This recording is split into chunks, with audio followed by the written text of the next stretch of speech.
Hello, everyone. Good morning. My name is Kaylee, and I'm the lead program specialist at the Adolescent Health Initiative. And we're really excited to be presenting this webinar for you all today on providing adolescent-centered virtual care, which is a topic we are all sort of immersed in at the moment. All of the attendees are going to be in listen-only mode for the duration of the webinar, but there is a question box for you to type in questions as they arise, and we'll also have a set-aside time for Q&A. Before we dive into any of that, though, I'm going to give our fabulous group of panelists a chance to introduce themselves, and then I'm going to talk a little bit more about AHI and what we do. So let's start off with Terry, if you'd like to introduce yourself first. Sure. Thanks, Kaylee. Hey, I'm Terry Bravender. I am the co-medical director at Adolescent Health Initiative, and I'm also the David Rosen Professor of Adolescent Medicine and Division Director of Adolescent Medicine here at University of Michigan. And I was just saying before we started here, I have learned an infinite amount about virtual care for adolescents over the past month because I knew absolutely nothing a month or two ago. So I'm happy to share what we've learned. Thanks, Terry. Tom, how about you go next? My name is Thomas Atkins. I am a physician. I spent the first half of my career in pediatrics and adolescent medicine and have worked now for close to 10 years in child and adolescent psychiatry. I have a private practice in downtown Ann Arbor. Thanks, Tom. Molly? I am Molly McHenry. I'm a family nurse practitioner, and I'm currently working at Cincinnati Children's Hospital in the transgender clinic, and I also work at the Juvenile Detention Center in our county in the medical clinic. And my background is working with homeless and disenfranchised adolescents on the West Coast and on the East Coast, most recently before this in Boston. Thank you. So grateful to all three of you for being with us today to share your expertise and the specific work that you do and what you've learned about virtual care in the last couple of months and throughout, the work that you've done. And I want to share a little bit first about the Adolescent Health Initiative before we dive into our content for today. So for folks who aren't familiar, AHI, or the Adolescent Health Initiative, is a part of Michigan Medicine here in beautiful and rainy Ann Arbor, Michigan. AHI provides training, technical assistance, and coaching to healthcare providers, health systems, and organizations across the country to help improve adolescent-centered care. And really, our vision is to transform the healthcare landscape to optimize adolescent and young adult health and well-being. We do that through a lot of different ways. We do things like what we're doing today, webinars for healthcare professionals and other youth-serving professionals. We facilitate a couple of different quality improvement models, our Adolescent Champion model and our Adolescent-Centered Environment Assessment process, which are focused on improving policies, practices, and procedures for health centers providing care to adolescents. We also have a plethora of free downloadable resources on our website, which you see on the bottom of the slide here, adolescenthealthinitiative.org. So things like our Spark mini trainings, which are downloadable, ready to use trainings on adolescent-centered topics, starter guides around adolescent-centered care, and a couple of online e-learning modules as well. So when you get a chance, check out those resources. And we love to share our beautiful map here. The dark blue states are the ones where we've worked directly with folks in those states on adolescent-centered projects. So if you're in any of those light blue colored states and you want to collaborate, we would love to work with you and folks across the country. So we love collaborating and helping folks support adolescents in their community. So just to orient folks to the chat feature of GoToWebinar, I know that we're all using lots of different platforms these days, Zoom and Google Meet and everything under the sun, but GoToWebinar is our platform for today. So you all should have a little window that looks like what I have on the screen here. And if you have a question, feel free to type your question into the question box. So this arrow is showing you where the drop down is. You click this little triangle and the question box is going to drop down and you can type your question right in there. And if it's something that I can easily answer, I will just sort of type in my response to you and you can look for it there. Or if it's a question for one of the panelists, we will have a time for Q&A and we will do that after Tom, Terry, and Molly present their content. So feel free to type any of that in. And again, everyone is going to be in listen only mode for the duration of the webinar because we have such a big group with us today. The other thing that I want to note is that the webinar is being recorded. So if you want to watch this again or share it with a colleague, it will be available on AHI's website sometimes later today or early Monday morning. And I will also send you a follow-up email that has that link, as well as a link to an evaluation for our webinar today. So look forward to that coming to your inbox. So briefly, here are our objectives for the webinar today. Going to be discussing emerging best practices in virtual care for adolescents, talking about some challenges, talking about some advantages also to virtual care for adolescents specifically. And we're also going to hear some perspectives from youth about their experiences with virtual care and sort of in general about how they're thinking about and managing their lives in the time of COVID-19, having to be at home and not really having access to in-person interactions with their healthcare providers and other folks who are important to them. So just to start off our webinar today, I'd like to get a sense of how you all are feeling about virtual care before we start. So I'm going to share this poll. You should be seeing this on your screen.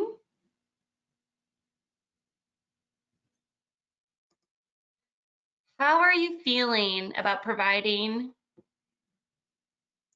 virtual care?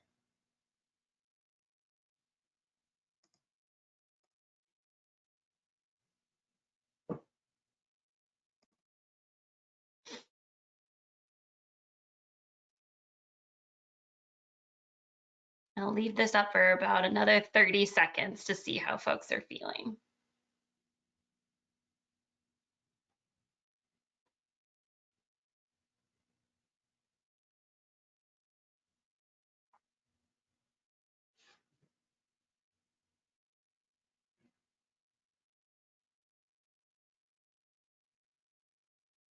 Okay.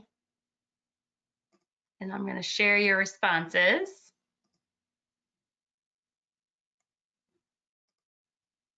All right. So it looks like the majority, about half, a little bit more than half, are feeling cautiously optimistic. That's probably why you're here today, because you're like, let's do this. Let's try to see what we can do with virtual care. 19% are feeling excited. Love to hear that. 28% are uncertain and about 3% are overwhelmed.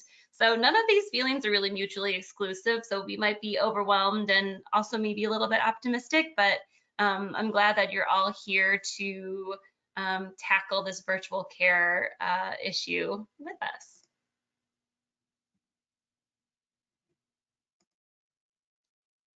So next, what I would love to do is just share with you some youth voice when it comes to this work. That's something as a core value of AHI. We want to make sure we're incorporating as much youth voice as we possibly can in being adolescent-centered. So this is a screenshot from our most recent Teen Advisory Council meeting with our great facilitators, Val and Lauren, there in the top left corner. But just like everybody else, we're doing meetings with our TAC virtually. And they were so kind to take a survey for us to share with you all a little bit about how they're feeling in the age of COVID-19. So just to sort of ground us in some of the worries that our youth and our Teen Advisory Council have during this time. So things that you may have heard from some of your adolescent patients or the young people that you know in your life, things like they're worried about their family getting sick, and that other people aren't maintaining social distancing, which could prolong the impact of the virus. They're worried about not knowing when things will begin to reopen, which I think is something that I know I can relate to. Maybe you all can too. Hoping that there'll be school by September. Worrying that when the quarantine ends, there'll be another surge of cases and we'll have to do this all over again. Just being worried about how uncertain things are right now and not knowing what the future week, month, year are going to look like. And also worries about parents who are healthcare workers getting sick. So just to sort of ground us in some of the worries that the young people might be feeling right now that we might be able to relate to. We also asked them how they felt COVID-19 was affecting first their physical health, and then we'll also cover their mental health. So some young people are saying overall they're keeping up with their exercise and they're actually being more active than before they had to shelter in place. Others have said, I haven't been able to work out as good as the exercise I normally would. And this sometimes contributes to restless sleeping and having a sore back because they're on the computer all day. Noting that on their typical routine, they're walking at least 3 miles a day from classes to the library, meetings, etc. But being at home, they've been overloaded with work that they haven't been able to go out and exercise. Not being able to go to the gym, this young person was saying that they lay in bed a lot more after they get done cleaning or eating food. On the other hand, some of them felt like they had more time to focus on making healthy food, but it's been irregular due to their strange schedule. And again, not being able to be as active, but understanding that this is because of a bigger public health issue, which is the #1 priority. So we can see with a lot of those physical health pieces, kind of a mix of being less active, more active, and also having to do with sleep, feeling sore, feeling lethargic in some ways. When it comes to mental health, we're seeing the young people saying I'm a lot more on edge, and it's kind of boring / sad not being able to see my friends or just go out to eat something simple. That being alone has been a lot less interesting, and some added anxiety, again, with the uncertainty of not knowing what the future will hold. On the upside, though, this person has said that they realize that everyone is going through this together, so a little bit of that feeling of solidarity, and then it could be a good time to work on themselves or finish some things they have been meaning to work on. This young person said that they didn't feel like their mental health had been impacted too much, but they were able to interact with their friends on social media, and that was sort of bridging that gap for them. Some have, again, felt more anxious, boredom, sadness, not as much outside activities. Again, anxious, fearful, but also some time to sleep more and not be as stressed about school. And so they haven't felt as overloaded with schoolwork as before. This young person said they've had more depressive episodes and they feel a little bit more disconnected from the world and missing their normal life. Again, isolation and worry, but they've had time to deal with those feelings since they're not overwhelmed with schoolwork. And then increased tensions in the household, which can be stressful and straining. And finally, reminding themselves that this will come to an end and checking up on loved ones daily and trying to remain optimistic. So just to share some perspectives and youth voice about how young people are feeling right now. And I think really one of the biggest takeaways that I felt from that was, I'm feeling a lot of the same things that these young people noted in the survey that they took, and also that virtual care really is going to be key now and for the foreseeable future, even if it's not solely virtual care. It seems like for the foreseeable future, there's going to be some sort of mix to minimize our risks when it comes to providing care to young people.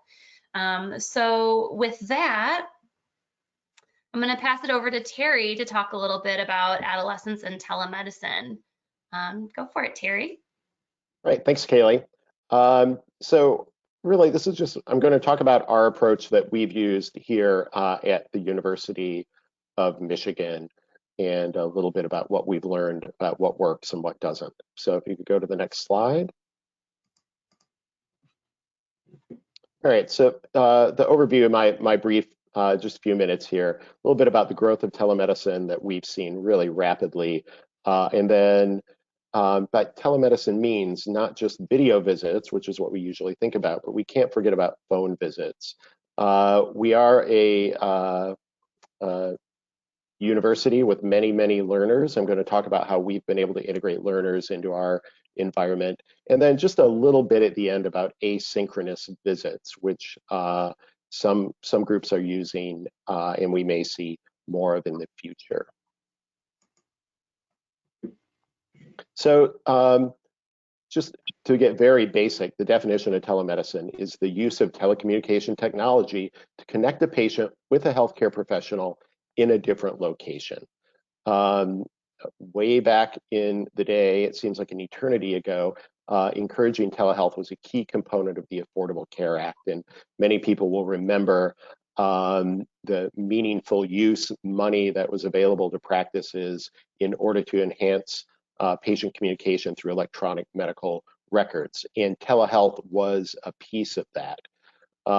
Back about 4 years ago, there was a review of state laws regarding telehealth and whether states Medicaid would reimburse it, whether private health insurances would do it, what the regulations were, and states were all over the place. And it was really difficult to get a feel for what was allowable and what was actually doable at all.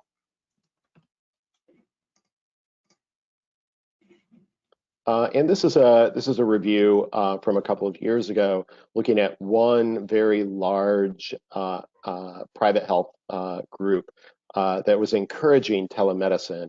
And the dark circles there are primary care visits, and it looks, I mean, was rapid growth there after 2016, but when you look at the numbers, it's not really that much, that many visits. The primary care, this is visits per quarter, so it's 1.5 visits per 1,000 members per quarter. So you're only seeing 6 visits a year in primary care per 1,000 people. The orange piece there is telemental health, which is lower uptake, and then for specialty care, which is what we do in adolescent medicine here at Michigan, is even lower growth. So obviously we're here having this webinar because of the COVID-19 pandemic. The environment has changed significantly and incredibly rapidly. It seemed to be changing for a while there, week to week, if not day to day. The Centers for Medicare and Medicaid, or CMS, have issued a variety of guidelines really designed to improve access to virtual care. And under their guidance at the current time, telemedicine, such as video and telephone encounters, may be billed using regular evaluation and management codes. And what this means is that CMS really views telehealth the same at this point as in-person encounters between doctors and patients. As is usually the case, but not always, private health companies will follow the CMS lead, and most private insurers are following this lead in terms of viewing telehealth the same as in-person health. However, as always, it's best to confirm because not every place has followed this lead. All right, and this is just a graph showing the dramatic rise in virtual visits or telemedicine within Department of Pediatrics here at University of Michigan. And as you can see, back March 1st, these are number of visits, virtual visits per week. Back the week of March 1st, I think there were 5 virtual visits in total across the Department of Pediatrics.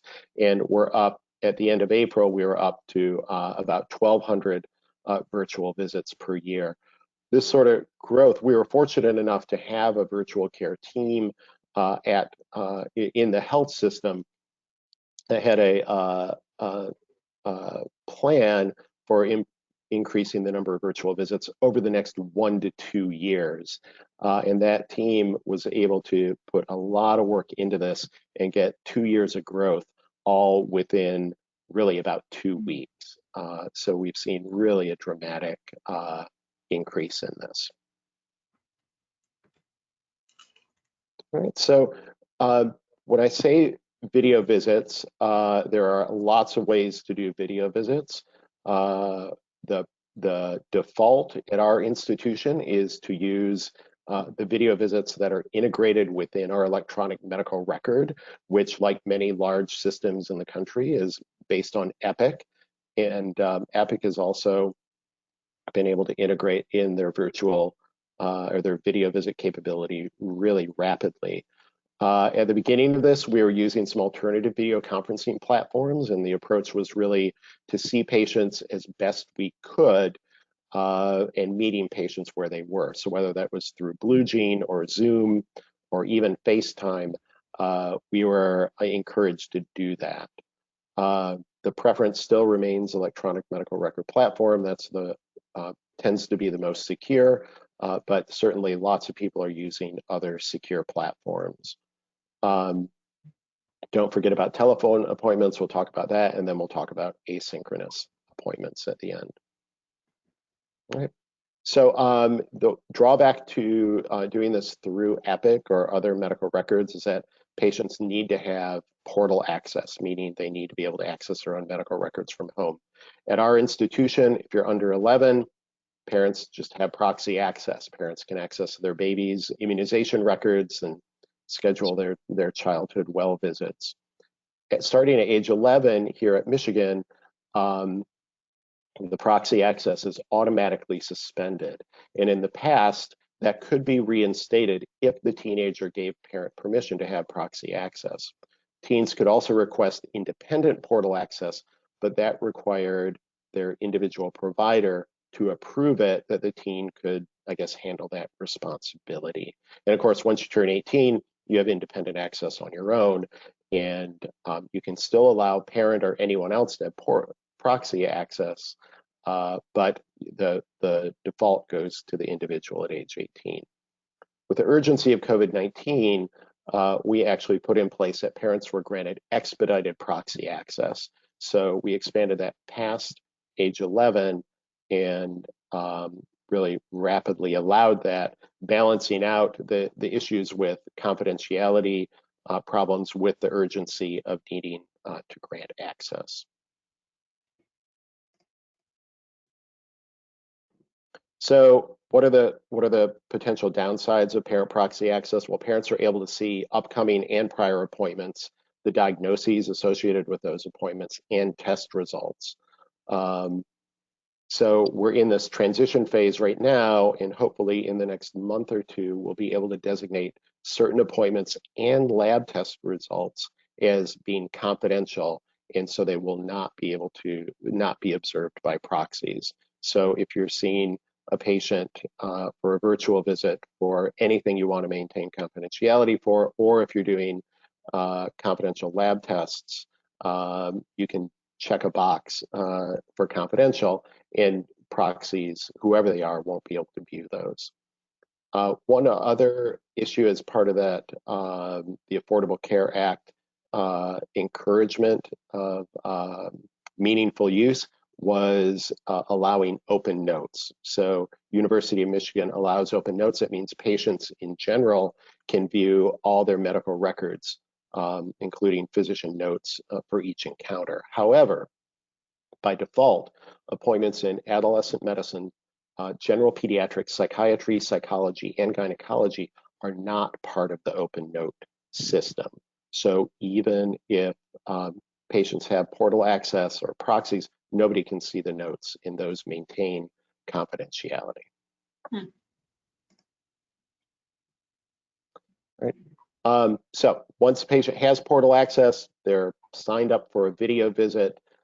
We have staff contacting contacting them, scheduling them, making sure that they know it's a virtual visit, not an in-person visit. We can assign pre-visit questionnaires like we do in the office anyway, whether that's review of systems or depression screening or anxiety screening questionnaires that they can complete within the portal computer architecture. And then we have an automatic question when people sign in to the video visit asking where they're physically located.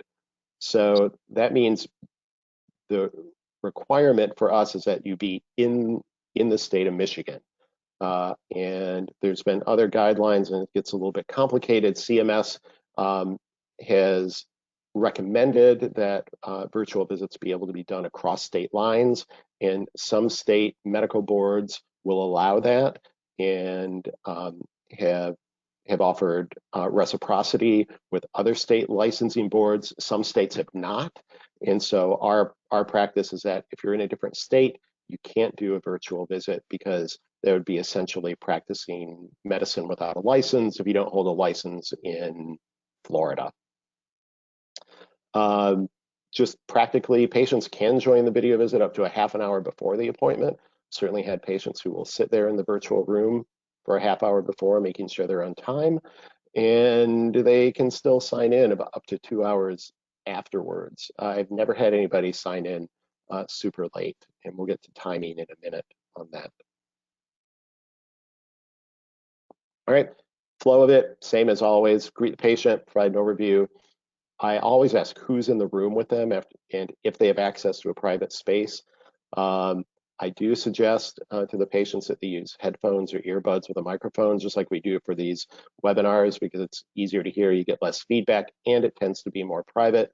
I've certainly had patients who feel like they can't speak in a private way, but are happy to nod their head or shake their head no when I ask them private questions.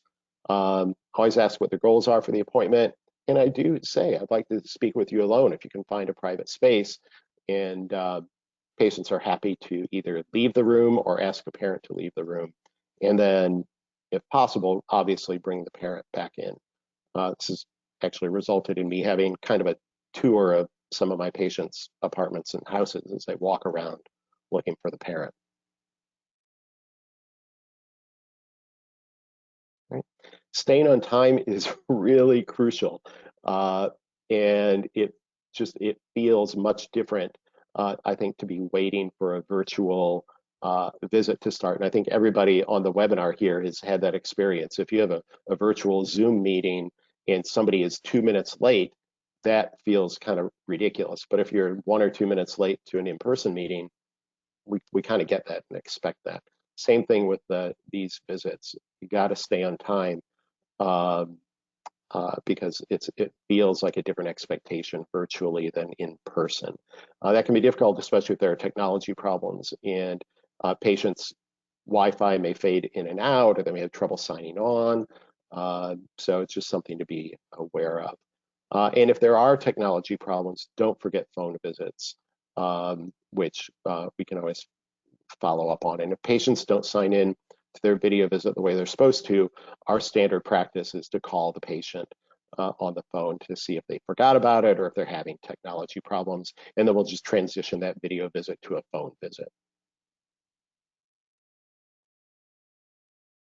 All right, at the end of March, CMS and most private carriers allowed the same E&M codes for in-person appointments, not only for video, but also for phone appointments.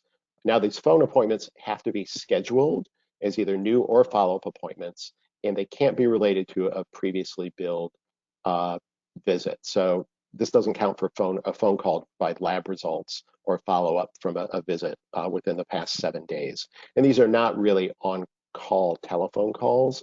There are separate ways to bill those. We don't do that because that usually generates a bill to the patient and are not covered by insurance. But we do bill video visits the same as, or phone visits the same as video call visits.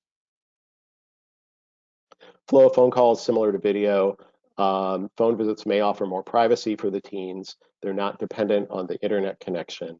Most of my patients prefer video appointments, some prefer phone, and I think Tom is going to talk a little bit in a minute about the advantages to video over phone appointments.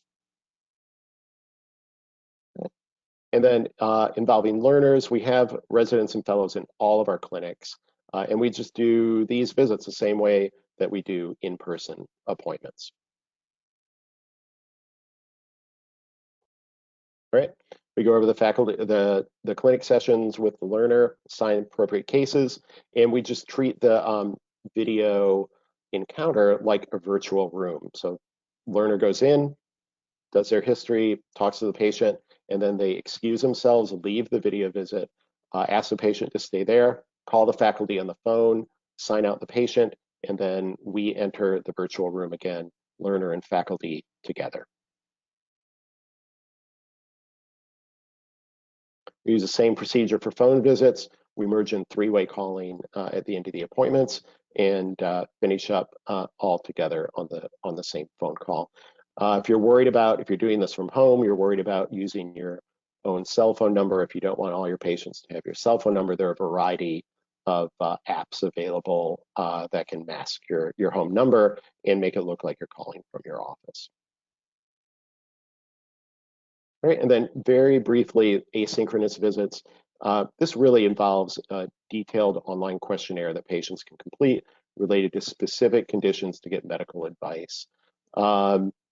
Patients fill this out on the portal, submit it, and then a medical provider reviews it, not at the same time as talking to the patient, and then information is exchanged through the patient portal without direct interactions.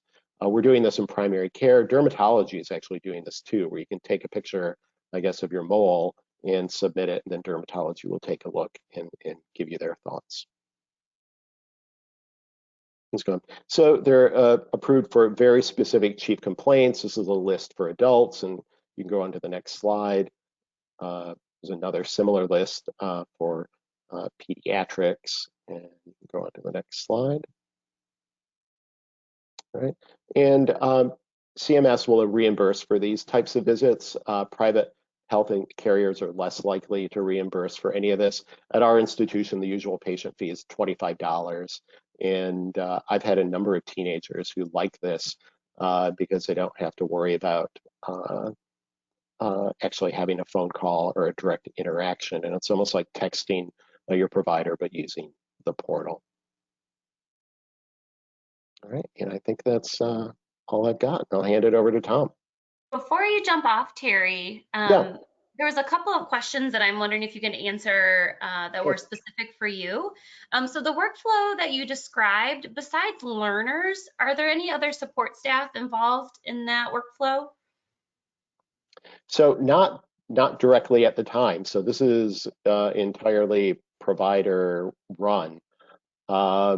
We do have a number of therapists who work with us who have their own independent visits with patients, and if patients need to speak to one of our social workers, we'll arrange that virtually and have a follow-up. We do have patients do some work with their parents at home. So our eating disorders program has a virtual partial hospital program, and we'll have parents actually check weights at home and then enter that into the system. And there's an entry in our EMR that says patient reported data that we can use. Got it. And then for your video visits, someone was wondering if you use chat at all for privacy, but I don't know that my chart includes a chat option when you're on a video visit. Is that right? That is correct. So my chart does not, and that privacy issue, especially I've had patients who will, they just don't, they have a whole family living in a 2-bedroom apartment and they just physically can't find a space. So I've had patients actually do their video visit in the hall of their apartment complex or in the park across the street in order to try to find some privacy. Got it. Got it. Let's see if there's any others that you could answer real quickly.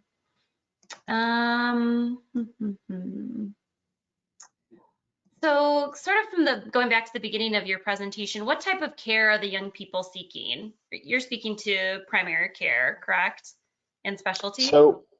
So it's more specialty care for us, and we do, and I'm sure Tom is going to talk a bit more about this, but we do a lot of psychopharmacology and a lot of eating disorders work in our practice. Great. Okay, and then I'm going to save some of the rest of these for later on. So let's move it over to Tom. Thanks, Terry.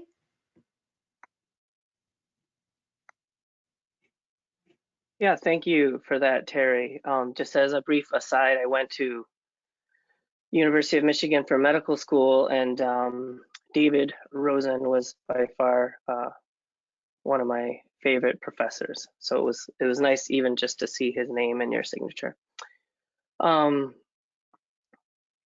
I guess we can advance to my first slide. We had a bit of an introduction already. I'll just say that I have had, over the past couple of decades, spent a lot of my working time speaking with adolescents in a lot of different settings, academic centers, federally qualified healthcare centers, school-based health centers, and now currently through a collaboration with Washtenaw County Community Mental Health, the Corner Health Center, which is serving people age 12 to 25 and their children, and then additionally in my own private practice that's called Grove Emotional Health Collaborative.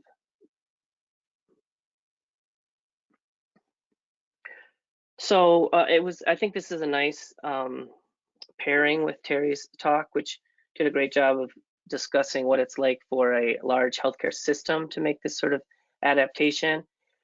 And my talk is just a lot more personal, like what it's like to be just a guy in a room with a laptop trying to manage this different way of delivering care, which is, I think, obvious but worth saying, is that it's just going to be different, and it's worth addressing that. That's usually one of my first questions when I'm talking with an adolescent is, what's been your experience with virtual healthcare? By now, many of them have already had some other visits, and I just signal a very collaborative approach right away. So like, what has worked for you? What has been sort of challenging? And I address my own comfort. I say, yeah, this has been new for me. I'm learning. It's better than I thought it was. Again, just sort of signaling that this is going to be different, but that together we can make it work. One specific logistical thing is, I think there's a lot more involved in getting to an in-person visit. There's car keys to be found and parking spots, and so there's just a lot more of like family effort on remembering and getting there. Even though everyone's at home, it's very, very easy to forget about a virtual visit. So I have found it necessary to remind people just before. No particular endorsement, but I'm using the platform DoxyMe, and it allows you to send a text message before the visit, and I think that's increased the show rate significantly. Okay. So to start with a few positives, there is something kind of neat about seeing some of our clients' environments, and it can be fun to just see how a person has decorated their room, or to meet their pets. I have a Boston Terrier, not the one that you're seeing now, but similar, and that's been really fun to show her off and to see other people's pets as well. I've been shown like people's favorite Magic the Gathering card, or even people holding up their Animal Crossing island. And so those are just some different opportunities. You can listen to people play their instrument for you, and that can add just a nice variety to the visit. And then for some clients, I've noticed that I would say this tends to be the more introverted crowd. They're just noticeably more comfortable at home and in their own environment. And I've had some people just really open up and speak more comfortably online, and I wouldn't have anticipated that. So a few positives. Also, I'd say, especially for mental health, some challenges as well. As you see me now, and some people tend to lean in even more. You know, especially I've had a lot of visits with adolescents still in bed, and they're holding their phones really close like that.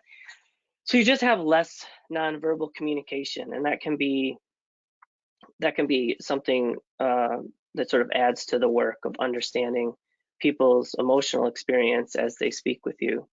It can certainly be more difficult to stay focused on the visit. I learned early on that I need to turn off all the notifications on my computer, because every ding or email that pops up, is another opportunity to sort of take away focus on the visit. In a way I can't quite describe, it seems like depending on where people are looking at the camera, it can be a lot harder to establish good eye contact. And for a prolonged conversation, that can be a little bit disconcerting. At times, if that seems to be more of an issue, I've suggested to people that they could just go ahead and doodle or draw while we're having a conversation, and that can kind of ease that tension. I think by now we've also all been in talks where you can see the mouth moving and then the audio is showing up later. My best approach there is just to, normalize it, use humor, maybe reestablish the connection. But it can be a real challenge, and it always tends to be when someone is saying like the most meaningful thing that all of a sudden the audio is causing some sort of disruption. But again, I think we can lead the way by just remaining calm and working with the modality that we have available to us.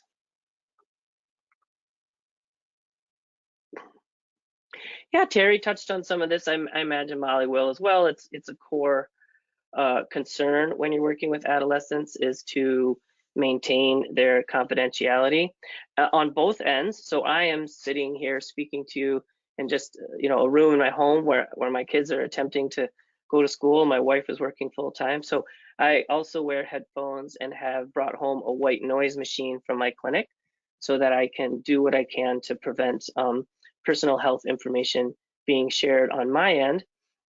And as Terry mentioned, I ask adolescents, do they feel comfortable in the space that they're in? Do they feel that like siblings or parents can hear what they're saying?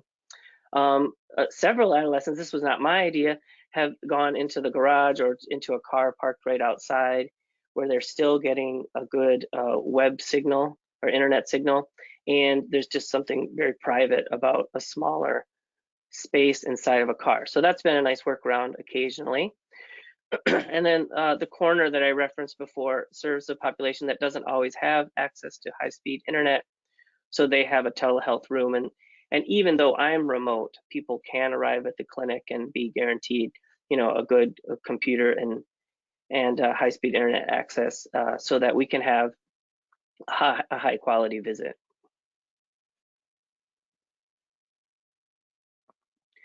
I guess what I wanted to also emphasize in these next couple slides is that a lot remains the same. We need to, depending on the makeup of your own family or your own job description, for many, just the very idea of talking to adolescents in any setting can provoke a lot of anxiety. So I'm just suggesting that we guard against that when we approach sort of adolescents' de facto understanding of what it's like to talk to adults, is that adults will sort of half listen and then give advice. And so when we're anxious, we're much more likely to fall into that stereotype.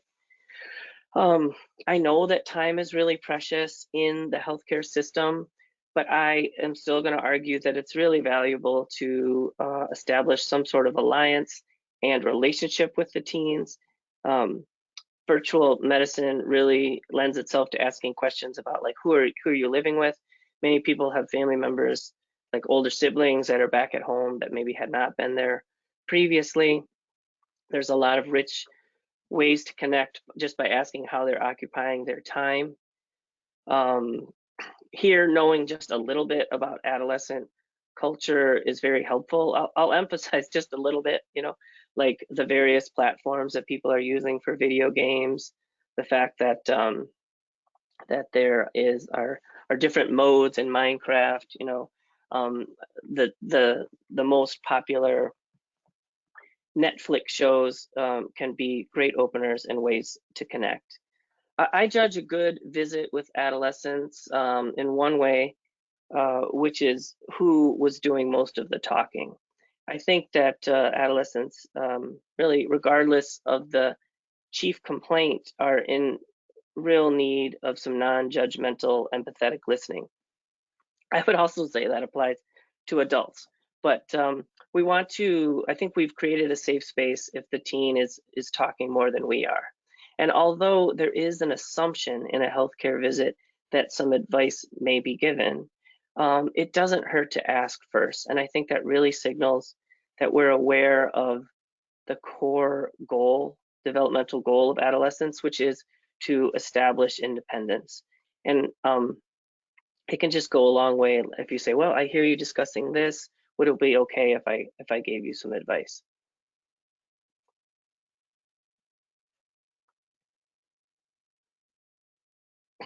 So adolescents also have a real radar for inauthenticity. So you never want to pretend you know more than you do. But with just some basic curiosity, I think that adolescents enjoy sharing their lives and sharing part of teen culture. For example, I could tell you that that's Little Peep in the corner, although I have yet to listen to his music. But just by being curious, I've learned that he's either a mumble rapper or a SoundCloud rapper, and his songs tend to be sort of dark and emotional. And so that allows me to sort of at least ask the question, oh, you know, what makes this particular artist's music interesting to you? We also need to signal a willingness to discuss really maybe difficult conversations for adolescents and adults to have, but ones that are core challenges to their development and to that cohort. So topics around sex, substance use, depression, physical or sexual violence may be on their mind, but we'll have to just signal a willingness to discuss them. And kind of a theme that I've already mentioned, I think to do adolescent care well, virtually or in person, we need to allot the appropriate time to the visit. And I think that it's always better to, if possible, add a little time to the adolescent visit as compared to an adult visit. We also need good case managers to help find the resources needed to meet the needs of our adolescent population.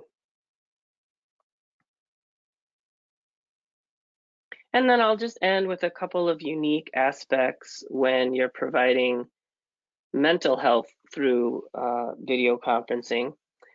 For some of the reasons I've stated, I do find that it can be harder to establish a good interpersonal connection.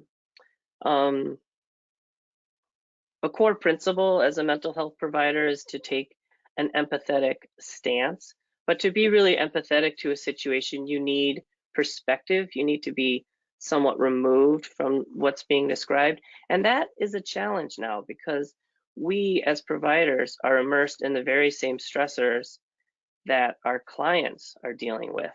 In some ways that can make it easier for us to relate, but in other ways it can be a little bit harder to just maintain that professional stance as people are describing things that you yourself are being challenged with.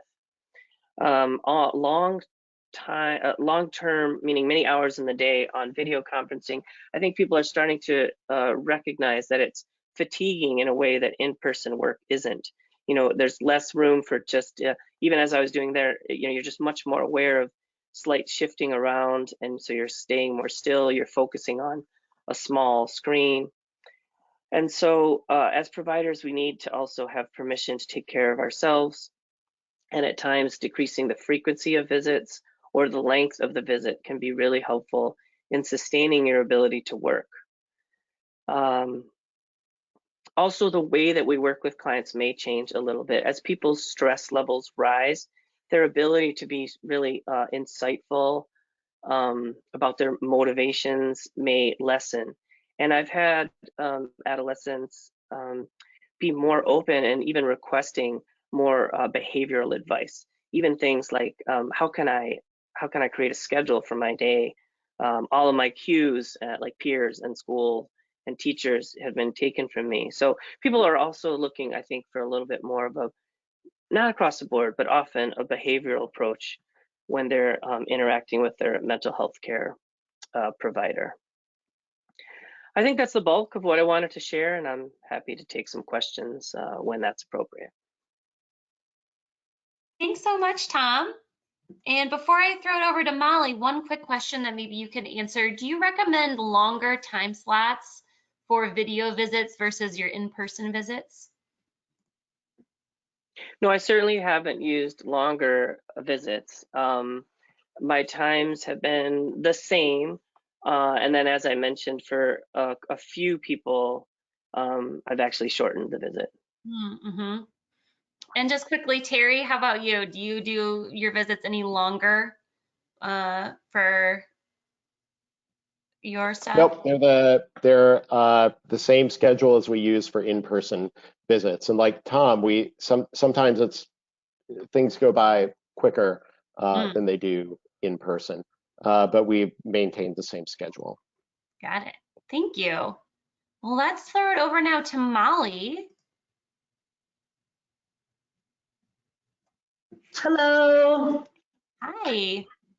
All right, so Terry and Tom talked about, there's definitely some overlap, so that I'll just brush over those things. But in general, I'm going to talk about telehealth and special populations. And the populations that I'm currently working with are transgender youth and then youth that are in juvenile detention center in my county in Ohio. So I'm going to go over the risks and the benefits and challenges in both of those populations, and then just a few pearls that I've learned in the past month or two. All right, so we'll start with the trans clinic.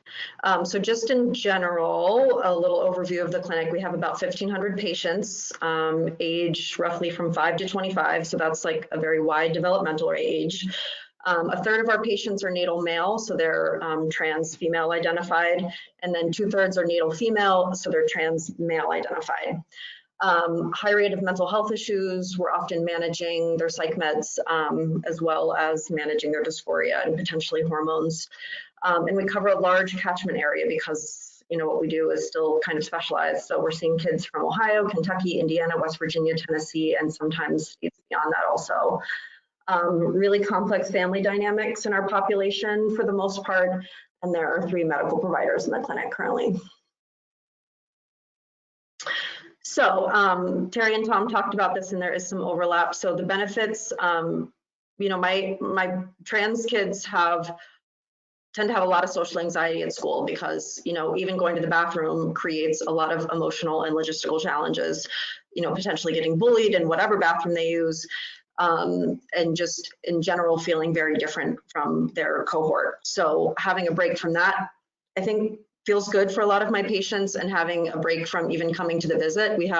A lot of our kids have a very high rate of social anxiety. So I think a break from kind of going outside of their house at all feels like a relief to some of my patients. Decreased logistical issues getting to the clinic. So there's just like very horrible public transit in Cincinnati. I grew up here, and then I lived in other places for 15 years, and I came back a few years ago, and it hasn't changed. So it just is that is one of the biggest barriers, I think, for kids getting to the clinic. And that, we don't have to deal with that with telehealth, so that's nice. And then, of course, like I was saying on the previous slide, we see patients from a huge catchment area, so that's a relief for them not to have to drive hours to come to a visit. And some of our patients even will stay in a hotel room so they can, don't have to drive there and back in one day. Luckily, in the trans clinic, we were already kind of moving towards using telehealth for some of our patients. So I feel like we had a little bit of an edge. The process was going to involve like a ton of hand-holding before COVID happened, which did not happen, obviously. But I think sometimes trial by fire is better because it just, takes out the anxiety a little bit of the, the anticipation.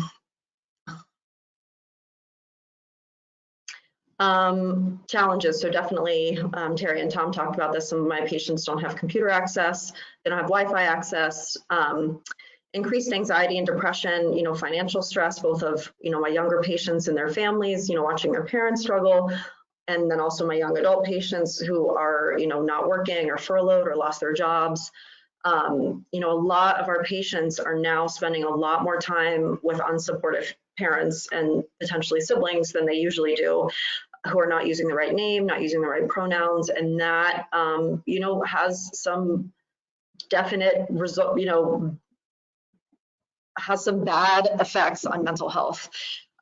So that was something that we were initially really worried about when this all started, was just how much time some of our patients are spending with their families who are not supportive. And then, kind of on top of that, lacking access to a supportive community, for queer and trans folks, it's not uncommon to have like your queer family, you have your other family who loves you and sees you for who you are and supports you. And suddenly, our patients are cut off from those people. And then we also have a lot of patients who miss coming to our clinic. There are a lot of visibly queer and queer identified people in our clinic, and I think that's really helpful for our patients to be in that environment. And I think it's actually helpful for parents too to see just queer identified adults just having a job and doing normal things.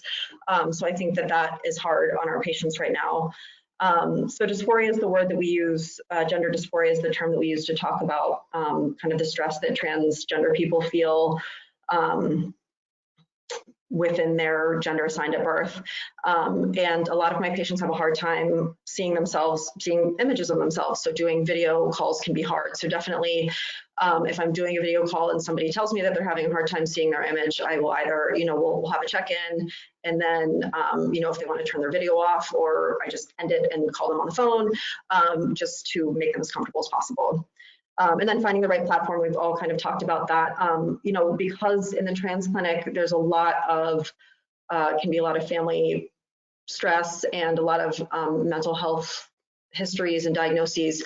We rely heavily on our social worker. So we just recently started using Microsoft Teams so the social worker can be with us when we know that we're going to see a patient or a family that's struggling, and that's been really helpful. And then we've still been seeing patients throughout this. One thing that we do for our trans masculine patients is stop their periods, because that's something that causes a lot of dysphoria. So we have a lot of patients who are on depot, and we definitely don't want, on top of everything else, for them to start bleeding again. And then if we're going to start somebody on hormones, we basically need to see them, if they feel like they absolutely need to come into clinic and start hormones, we need to see them to do labs and do vital signs. So we've definitely still been seeing people in person throughout this pandemic so far.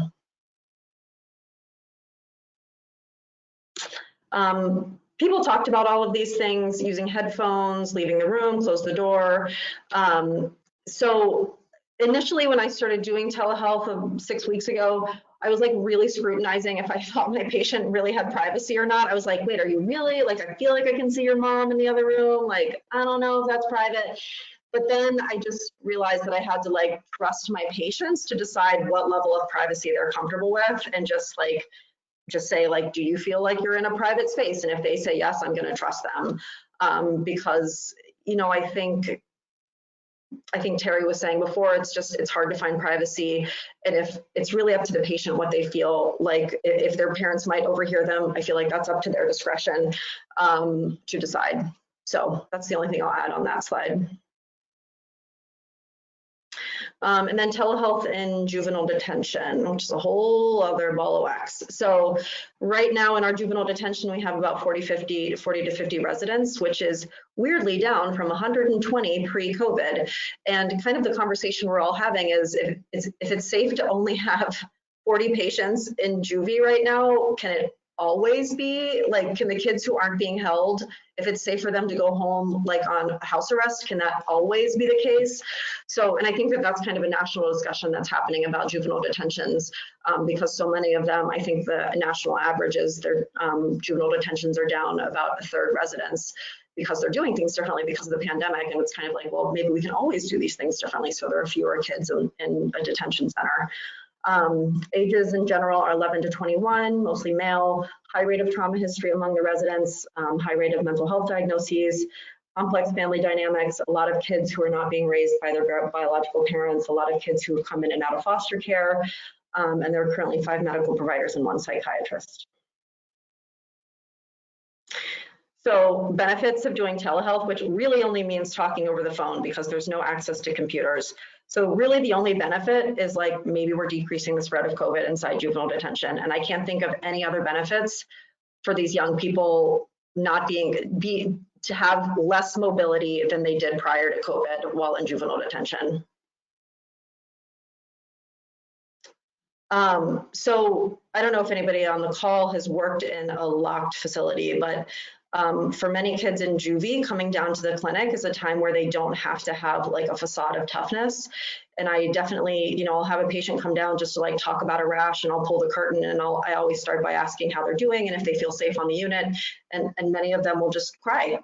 And I created space for them to cry because they're children. At baseline, it's a very stressful environment. And I think that it offers them a little bit of an emotional reprieve.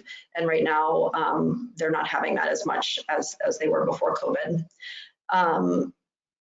So, you know, basically our visits look like we're trying to call up to the unit as much as possible without bringing kids down. There was a recent positive case in juvie, and if you're following the news, you know that once, you know, one person in a locked facility has COVID, it's probably already spread. So we did have a 2-week quarantine period where people weren't moving around at all, including no gym for the kids, which was very hard. That's like really one of their only outlets on a daily basis. So, you know, I'm calling them up and I'm, you know, just asking them yes or no questions basically to protect their privacy because they're not in a private place when they're up on the unit. And we definitely can we can go up on the unit and check on kids if we need to, but during that 2-week quarantine, we're trying to avoid that also. So another thing is that the kids are really stressed about, first of all, they have no idea what the world feels like outside of juvie. And I think for the kids who've been there, you know, for the duration of this pandemic so far, and I think that alone is like very stressful for them. They're like, is it like the zombie apocalypse? Like, what is it? Are people looting? Like, they have no idea. So we've been really trying to allow them, you know, make space for them as much as possible to ask questions. You know, when I ask them if they feel afraid of contracting COVID, they almost all have said no. But if I ask them about if they're worried about their families, they're all very worried about their families. And many of their parents are essential workers. They're working at Subway. They're working at, you know, the Amazon Supply Center that's here in Cincinnati. So, you know, they're aware that their family members are out working in this and they don't even know what the environment seems like. So that's like a very stressful unknown for them. So, you know, I think that there are a lot of challenges to this pandemic in a place like juvenile detention. I think it's just another added layer of stress on these young people. And it's kind of hard to witness, for sure. And then pearls, I think Terry and Tom talked about all of these. I did want to talk about just being aware of your own stress. I feel like it's so weird because usually my job environment in teen health, like on a intense day, which many of them are intense, it feels like emotionally someone's like blowing a foghorn in my face for like 10 hours. And now I'm just like in my office, sipping my coffee on telehealth. And, you know, I still come home exhausted. And I think for a while I was confused. I was like, well, you know, objectively, like this seems so much easier, but I think emotionally it is really hard. And I think it's good for us to just be aware of that. And I think Tom and Terry talked about everything else I was going to say on this slide. I think just, you know, I tell all of my patients that we're going to be here for them throughout this pandemic. And I think that that is really reassuring for them to hear. I also, when parents are on the line, I try to just like give them a little bit of support and you know, tell them that I think they're doing a good job and that things are hard and just kind of validate them. And then the last thing I wanted to say is that, you know, since this all started, like, I feel like there's a much more cultural awareness of what medical providers are doing and what they've always been doing. And all of a sudden, like, everybody wants to thank me for my service. And initially it felt like so weird because, like I said, I'm like in my office drinking coffee and doing telehealth. So my job actually in some ways is less chaotic than it's maybe ever been in my career. But, and I think that when people picture what I'm doing, they think I'm like doing chest compressions for 13 hours at a time, which is not my life right now. So I felt like I was unworthy of those things, but I now feel like we should all just accept that people want to be thanking us. And I don't know if anybody else is having that struggle also. Before becoming a nurse practitioner, I was a staff nurse at a hospital in Manhattan on an HIV floor that's now a COVID floor. And I think initially I was like, those are the people that deserve the thanks. But I think that we're all working really hard in the middle of a huge unknown that's an unknown for all of us to continue to take care of our patients. So I think that, I thank all of you for the work that you're doing. And when other people thank you, I think it's sincere and you should just accept it. It's my little pearl that I'm going to end on. So that's it. I love that final pearl, Molly. That's great. I totally agree. We all have a tendency to say like, no, I'm not doing anything. It's other people, but it's so true. And I appreciate that you all spoke a little bit about how like managing stress and taking care of yourselves too, to try to avoid burnout as much as possible. I'm just going to say that I know we're a little bit over time, but if our panelists can stay on for a few minutes and answer questions, and anyone who has to jump off, we'll be sharing the recording. And so hopefully you can access the recording. You could fast forward to the end and hopefully hear your question answered. So Tom, Terry, and Molly, is it okay if we go a little bit over and answer some questions? Sure. Y'all are the best. Thank you. So first question is for Molly. Are you ever starting new patients on gender affirming hormone therapy without an in-person physical exam? So we are still trying to figure out where we fall on that. I think for our patients who are 18 and older, if we have access to vitals within the last 3 months and there's no concerning medical history, and we can get labs, which does require them to at least go to a lab, but not necessarily go into the hospital, I think that we are feeling like that's something that we can do.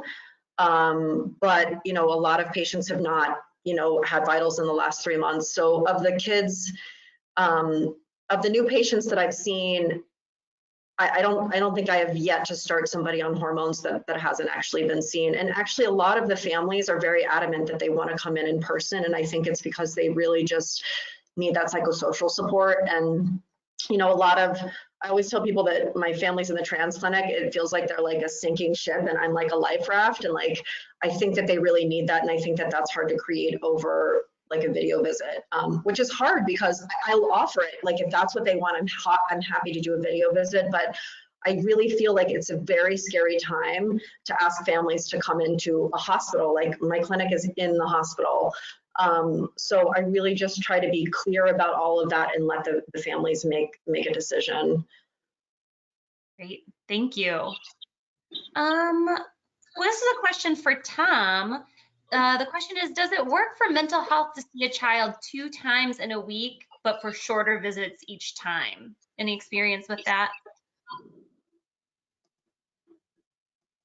I don't have any particular experience doing that. I mean, I could imagine you could have one of the visits be with the client and the other one maybe with their parents as well. I mean, I guess without having more context, it's hard to be very precise. I don't see how it would really be a bad idea. Kind of dependent on the situation. Yeah. Have any of you had to work with a translator while doing telehealth? And if so, how have you managed that? I have not yet, but I know that there is a lot of support in our hospital. I feel very lucky. IT has been amazing. The leadership of the hospital has been amazing. There's like a telehealth department at Children's that's been like, suddenly they're like the stars of the hospital. So I know that if I will need to, that's already in place, which is helpful, but I have not needed to yet. I have, and we're able to have our translator services join in the video visit with us. Fortunately, I used the Spanish translator. It would probably get a little bit more complicated if it is a less common language and we have to use the phone translation services. And I'm not really sure how that would integrate with a video visit. Certainly with a phone visit, it's easy enough to do. Mm-hmm. Great. And have any of you had to deal with any mandated reporting issues while on video visits with adolescents? Fortunately, I have not. I don't know, Tom or Molly, if you've had to. I have. My wife just came home and my dogs are barking, so I'm gonna hope that they go outside. So we have had some, well, we haven't had any like straight like mandated reporting issues, but we've had some patients who are minors who are suicidal at home. And we've had to figure out, and kids that like, they don't necessarily want their parents to know. And like, we have to tell their parents, and it's a lot harder now that they're all together all the time. Luckily, our social worker has been able to get on those calls pretty quickly. But luckily so far, I haven't had any concerns about the safety of any of my minors in their homes. Great. Let's see. Just gonna go through some of these questions here. Comments on pros and cons of using the waiting room for patients, team members, and learners. Terry, I think you have some experience with that. Say again, I don't think I understood that. This person is asking about pros and cons of using the waiting room for patients. So if they're logging on early and they're sitting there waiting. Oh. Mm-hmm. So, I mean, I'm not quite sure. They're waiting in the virtual room. I'm happy to have patients be there on time. If they're sitting there and I'm not doing anything, I'm happy to see them early. I'm not going to be wedded to that specific appointment time. I will see them as soon as I can. And the same thing if they sign in late, just like we do in any kind of teen health encounter, we want to see them when we can see them. It can get a bit onerous, and I've had patients sign in and they know they're early, and then I sign in and there's nobody to be seen, and I just hear the environment of the house going on in the background, and I'm kind of calling out like, hello, doctor's great. here, anybody there? And I see dogs walking by, brother eating a sandwich, things like that. So we meet them as we can. Totally. I have had the experience where I'm running a little bit late and I can send a text message to the person who's having that uncomfortable experience of, waiting those 1 or 2 minutes. Because you're right, there's like nothing there, right? So I can be with some person and just very briefly say, I'll be there in a few minutes, and kind of let them know that, yes, they're at the right URL. It's going to happen. I need a couple more minutes. So in that way, I found the waiting room to be really useful. I think that's great to say, Tom, because when I sign on, it seems inevitable the patient or a parent will be surprised, like, oh, he's actually here. Like, I'm shocked and happy that it actually worked. Nice. Yep. Great. And I think you kind of already spoke to this a little bit, Terry, but we have someone who's logging in from a different state, and they were told that they have to go to a patient's home to get vitals in order to get paid for the visit. And this is different in your practice, correct? Just want to confirm that. Get vitals in order to get paid for it. So the guideline, again, it may be different based on different private health insurance carriers, but the guidelines from CMS are that the virtual visit itself right now in kind of COVID time counts as an E&M code, even without specific interaction or vital signs taken. And you can bill it on complexity, and obviously there's not a physical exam besides maybe a mental status exam involved, but you can certainly bill based on time. Great. Yeah, so whoever had asked that question, don't make you go to people's homes to take vitals. You can still get paid. Yeah, well, again, that's according to CMS. Sorry. That's according to CMS guidelines. I'm no billing guru. Sure. Molly, were you going to add something? Just that that seems like it would defeat the purpose. I definitely am a medical provider, and if somebody wanted to come to my house right now and take my vitals, I would say no. If somebody who worked in a hospital, that seems pretty high risk. So. Yep, totally. I just want to say there's a question here about asking for some workflow examples or policies or procedures. And I want to let you all know that we've compiled a list of resources around virtual care that I'll send in a follow-up email, as well as it's located in the handout sections of GoToWebinar, and you can access it and download it that way. So yes, we will be sharing some of that. And Kaylee, along with that, just the notice about the CMS guidelines regarding billing for virtual services. There's the reference for that is on that slide in my slide set, so you can find it there. Thank you. That's really helpful. Yeah, some of this billing stuff can get a little tricky, so it's best to double check. Terry, this question's for you. The question is, thoughts on doing adolescent well visits over telemedicine? Should we delay if it's not essential? Split it between a longer virtual discussion and then brief in-person? Vaccines, vitals, what do you think? All right, these are all great questions, and there's no one specific answer for it. I think it's always better to have a check-in with a teenager than to not. I think there are certainly cases coming up when you really should see the patient in person. And we've had this debate back and forth, and we haven't come to an answer about it, about whether we should have drive-through vaccination clinics where you don't have to get out of your car. And there are pros and cons to that. Our health system hasn't come to an answer on that. And I think a lot of that's going to depend as we move forward on what your background community rate of coronavirus infection happens to be to help balance out that risk benefit from seeing the patient in person, to get vaccines, to have height and weight check, blood pressure check, all those things, versus the risk of coronavirus. And that's going to change month to month, and it's going to be different for each community. Great, thanks.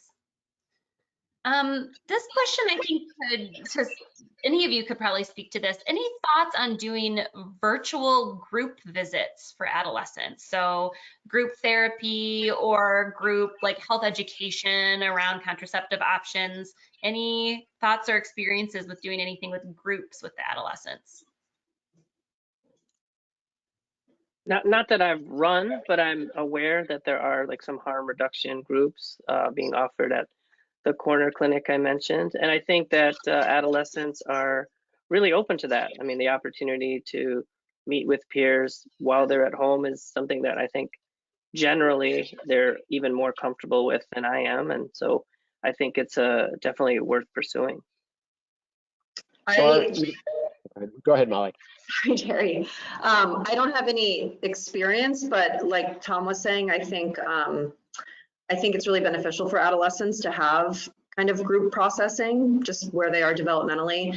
I think what's tricky is finding ways to be reimbursed. I've had like amazing ideas about groups I've wanted to do in the past, and there's just like no money for it. Like I wanted to have a Dungeons and Dragons group for queer and trans youth because so many of my patients do Dungeons and Dragons, and I felt like that would be, you know, really therapeutic for them to be in a space where everybody's queer, trans identified, but there's just no, you know, there's no funding for it. So on the flip side, because space isn't an issue and there's not that overhead, you can charge very little, and if you have like a larger number of people, then it can still work out.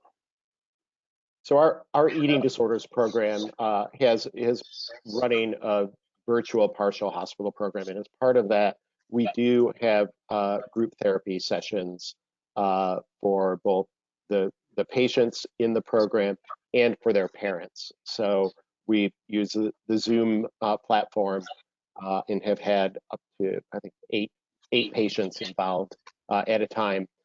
Given that it's an eating disorders program, sometimes getting one person to talk during that has been a little challenging, especially at first, but once they get used to it, it's been running fairly well. It's been really helpful for the parents of our patients too. That's great. Yeah, I've run some online discussion groups in the past, and found like 8 is kind of like that max where people aren't talking over each other quite as much. But yeah. I think one final question around reproductive and sexual health care. So there's a couple of questions in the list about this, but speaking about concerns around a rise in STI incidents during this time, and just sort of how, if you know, are folks managing reproductive health? So access to birth control, getting maybe depo shots. How has that been navigated for any of you? Well, when this all started and we were kind of thinking through how we were going to do things, I called our lab to see if I put in orders for kids to come in and get labs done, if they would let the kids do vaginal swabs and rectal swabs, and if somebody in the lab could do an oral swab for gonorrhea and chlamydia, and they said yes. So I have still, I have virtual visits for my patients who are asymptomatic and they want an STD screen. I will put in those labs. And I kind of leave it up to them, to their discretion when they have those labs done. Like when we were kind of in the initial peak here in Southern Ohio, I was kind of like, why don't you wait a week or two unless you're really concerned? Or for the people who are really concerned, I kind of left it up to them. I kind of talked through, the risks and benefits of when they were going to have their labs done, and then kind of left it up to them. Certainly for birth control, I have patients coming in for depo. I feel like the last thing, a lot of my patients are just using depo for menstrual suppression, but some of them are using for birth control. And I feel like the last thing anybody needs right now is to, become pregnant unexpectedly. So. Thanks, Molly. We've taken kind of a similar approach, and it really is on a case-by-case basis. And honestly, I think we're probably going to see a decrease in STI rates, given that nobody can see anybody in person for the most part. So I think you still have to take that on a case-by-case basis. So. Great.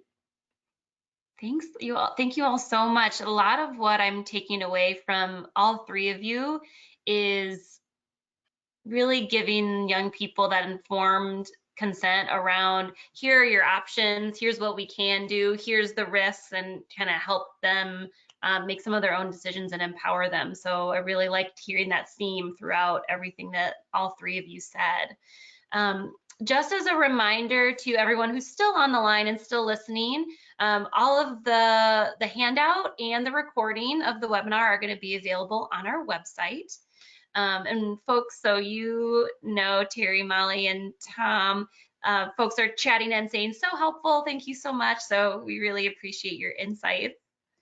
I'm gonna just kind of skip through some of these extra slides that I had from our Teen Advisory Council, but it's really echoing a lot of the experiences that the 3 of you mentioned, and just really wanting to have providers stand with young people, amplify their voices, and put them at the center of the work, which I think you all spoke to. And they also said, again, this is from our Teen Advisory Council, that they're appreciative and just really thank providers for the work that they're doing during this time. Finally, just a little bit of a continued plug for some of AHI's services. These are a couple of things that we're doing virtually right now. We're doing virtual care, but we're also doing virtual services to support youth serving professionals and healthcare providers. So these will also be listed in the follow-up email that I'll send to everybody with the link to the recording and the handout as well. So with that, we'll wrap it up. If there were any questions that you asked that weren't answered, feel free to send me an email, and we'll work on getting answers to those questions. But thank you all so much for joining us. And Tom and Terry and Molly, thank you so much for your time. I really appreciated learning from you all. Great. Thanks for the opportunity. Goodbye. Bye.